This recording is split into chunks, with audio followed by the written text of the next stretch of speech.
헝다 사태로 엄청난 손실을 본 중국인들이 급기야 직접 나섰습니다. 중국인들이 헝다그룹 사태가 어떻게 흘러갈지 알 수 없는 상황에서 중국 언론의 입만 바라보고 있을 수는 없었나 봅니다. 헝다그룹이 3천억 달러가 넘는 부채로 휘청거리며 자금 조달이 어려운 상황인데도 건설 프로젝트 재개에 나섰다는 보도가 나오자 의심이 든 건데요. 정부의 영향으로 중국 매체가 제대로 보도하지 않는 게 아닌지 확인하기 위해 직접 팔을 걷어붙이고 나섰습니다. 6일 미국 경제 매체 인사이더의 보도에 따르면 중국의 틱토커들이 헝다가 공사에 다시 들어간 게 맞는지를 직접 확인하고 있는데요.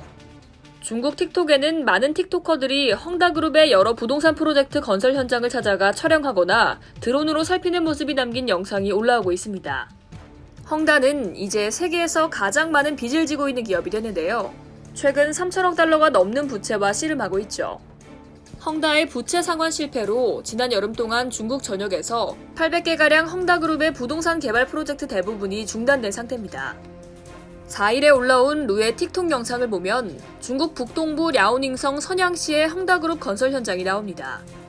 루는 건설 현장을 찾아 현장이 판자로 막혀있고 노동자들의 숙소도 비어있다면서 드론을 띄워 자세한 상황을 살피고자 했는데요.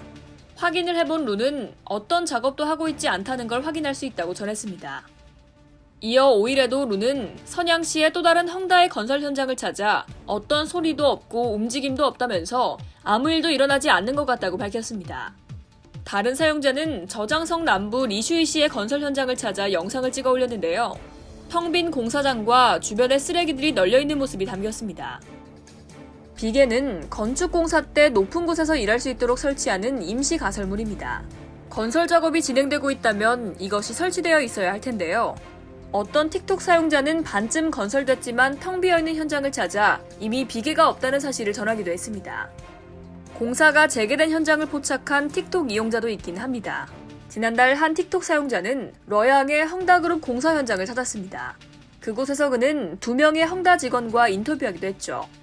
다른 사용자는 산시성 중부 시안시 헝다건설 현장에서 크레인이 움직이는 모습을 촬영한 영상을 올렸습니다.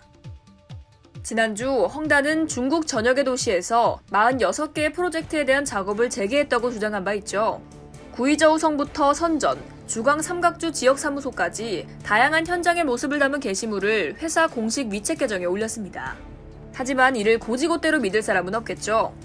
6일 홍콩 언론 밍바오에 따르면 홍콩 부동산 중개업체인 메이렌그룹과 그 자회사 홍콩지혜가 최근 헝다그룹의 부동산 대리 판매와 관련된 중개 수수료를 받지 못했다며 법원에 고소한 상태인데요. 헝다그룹이 4일 홍콩 증시에서 거래 정지된 데 이은 소식입니다. 이상 여의도TV였습니다.